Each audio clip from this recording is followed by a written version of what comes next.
तेहें अब पढ़ाबो ओनोहे तोरा आँस रेया कुकली बरियर संताली एजुकेशन रे सानाम को सगुन दाराम। तेहें अब पढ़ावा तोरा आँस ओनोहे रेया कुकली लनई तबे ध्यान पे नेल कते आंजम तबन पे। पुइलु कुकली हुयुग कना तोरा आँस ओनोहे रिनी ओनोहिया दो अकोय आर अकिन रेन आयो बाबा nyutum दो चे ओना रेना लनई दो हुयुग कना आपे ओना व्हाट बुक करे नेल पे हाँ कुकली दो ऑलोक ना तिनाई ओनानी ओनोली हुयुग कना गोमास्ता प्रसाद सोरेन और आयोआ nyutum दो हुयुग कना मनु और बाबा nyutum दो हुयुग कना गोविंदो सोरेन। दोसार कुकली हुयुग कना ओनोलिया गोमास्ता प्रसाद सोरेन तिकिन दो 30 और ओका रेकिन जनाम लेना। उनकिन दो महित हुयुग कन तकिना 12/3/1995 साल रेकिन जनाम लेना और उनकिन दो ओकारे जा पश्चिम बांग्ला पुरुलिया हनत रेकिन जनाम लेना। कुकली पे रे हुयुग कना ओनोलिया गोमास्ता प्रसाद सोरेन तिकिन दो चेत कमी ताहे कान तकिना और चेत पोतब कुकिन ऑल आकादा। उनकिन दो पढ़ा तायम दो ना किन पश्चिम बांग्ला सरकार ठेन किन चाकरी ले ताहे कना और तकिना पोतब नुतुम को दो हुयुग कना पुती दो हुयुग कन तकिना अकिना सेरेन पुती बार रे हुयुग कना कहिस आड़ांग ओना दो ओनोहे कना। पे रे हुयुग कना नोंकान गिया बो होड़ नोंकान गिया बो गिया समाज ओना दो ओनोल।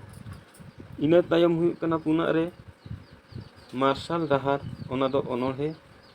मोने रे हुयुग कना ती रे मेहनेत साकम जीवी रालेज ती रे मेहनेत साकम जीवी रालेज नोआ दो कहनी कना। काराम बिनती नोआ दो ओनोल दाड़े गे धन ओनोल और मिटंग हुयुग कना इरेल रे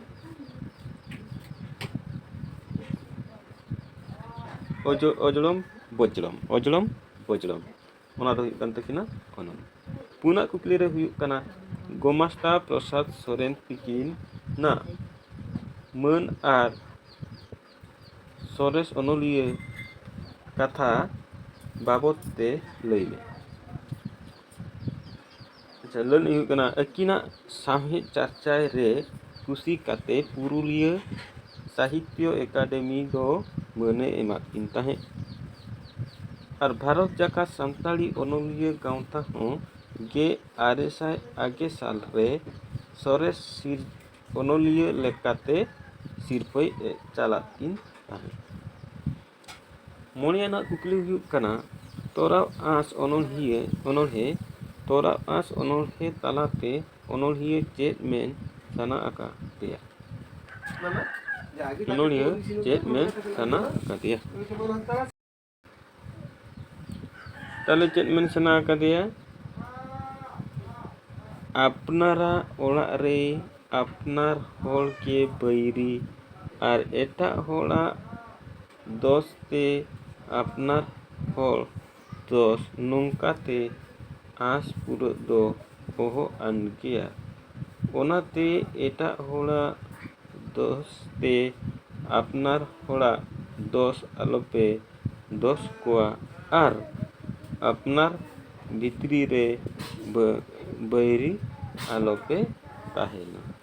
तो नोआ कथा नोआ ओनोल्हे तालाते ओनोल्हिया गोमास्ता प्रसाद सोरेन दो लई सना आकादेया। तो तेहें दो नोंडे गे बो मुचादा नेक्स्ट बोन पढ़ावा मिद उड़ाव मने इना धरी दो विदाय मा तबे नेक्स्ट वीडियो नेल लगित ते आपे सब्सक्राइब ताबन पे।